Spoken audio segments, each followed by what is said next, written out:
सावन का महीना था। आसमान में काले बादल घिर आए थे और जैसे ही दोपहर ढली, एकाएक बादलों की गरज से पूरा गांव कांप उठा। किशनपुर नाम का यह छोटा सा गांव चारों ओर से खेतों और कच्ची गलियों से घिरा हुआ था। बारिश शुरू हुई, धीरे धीरे, फिर तेज, और फिर रुकने का नाम ही नहीं लिया। गांव की गलियों में पानी भरने लगा, कच्चे मकानों की छतें टपकने लगीं और खेतों में लगा धान का सपना कीचड़ में डूबने लगा। कभी कभी कुदरत की मेहरबानी भी एक इम्तिहान बन जाती है। यह बारिश जो कभी धरती की प्यास बुझाती थी, आज उसी धरती के लोगों के लिए एक सज्जा बन चुकी थी। एक बूढ़ी औरत अपनी भीगती हुई छत के नीचे बैठी कुछ पुराने कपड़े समेट रही थी।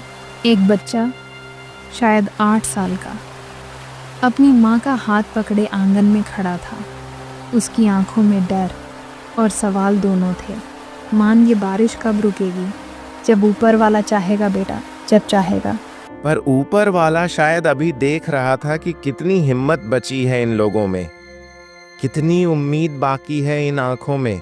गांव का बड़ा बरगद का पेड़ भीगते हुए अपनी शाखाओं को झुका रहा था, जैसे वह भी इस गांव के दुख में शामिल हो।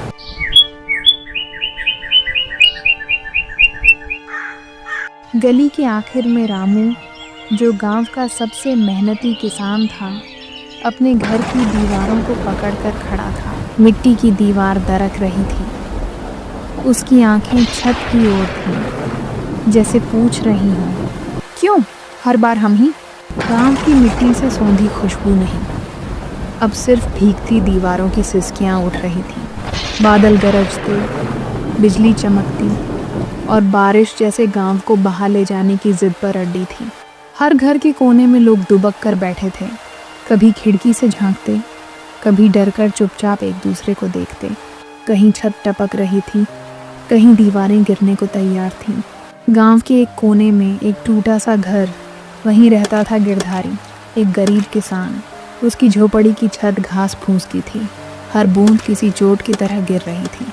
उसकी पत्नी सावित्री चुपचाप भीगते हुए कोने में रखे राशन के थैले को संभाल रही थी। गिरधारी दरवाजे के पास खड़ा बस बाहर देख रहा था, न कुछ बोल रहा था, न कुछ कर सकता था।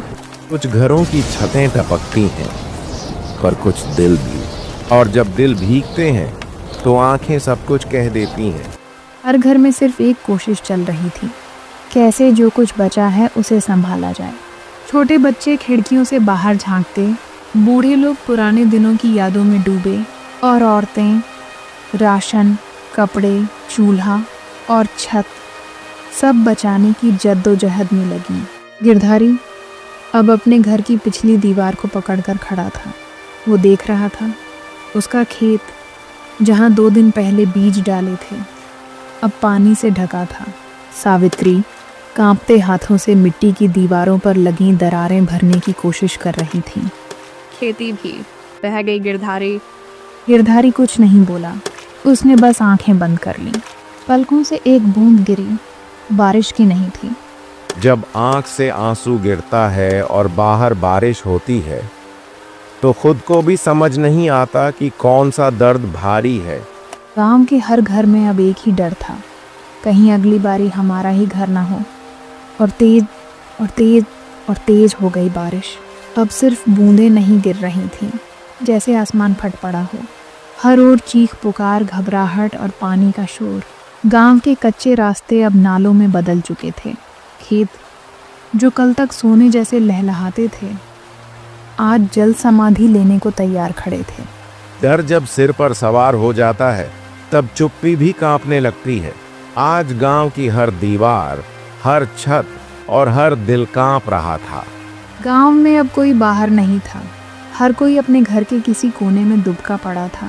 भीगे हुए बिस्तर, टपकती छतें और आंखों में डूबते खेतों की तस्वीरें।